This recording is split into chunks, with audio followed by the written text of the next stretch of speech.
Kardashian, elle a révolutionné aussi la femme dans son acceptation de ses formes, de ses courbes.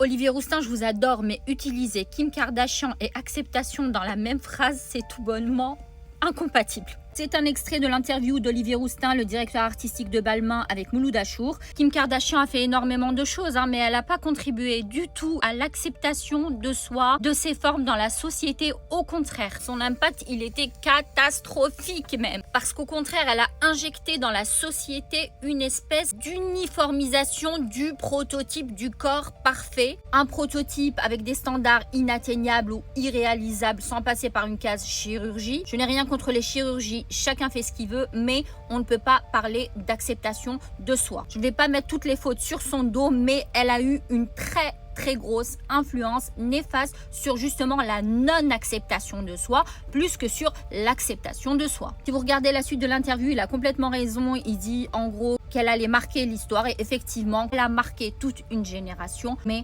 son impact n'était pas sur la partie acceptation. Énorme businesswoman, très intelligente. Comme récemment, sous sa marque Skims, il y a cette nouvelle insécurité qui a été mise en vente avec ce type d'initiative, ce type de produit, ce type de choses, en sachant qu'elle a un énorme impact visuel mondial. Je sais que ce type de choses existe avant Skims, mais avec son image, ça véhicule le fait qu'elle prend soin de son visage grâce à ce type de produit, alors qu'on le sait complètement que c'est faux. Ça crée des insécurités dans la société à tous les âges, du plus jeune au plus âgé. Vous me dites un petit peu ce que vous en pensez de votre côté. Si vous êtes d'accord, pas d'accord, on est là pour discuter et on se dit à très vite pour plus de contenu. Des bisous!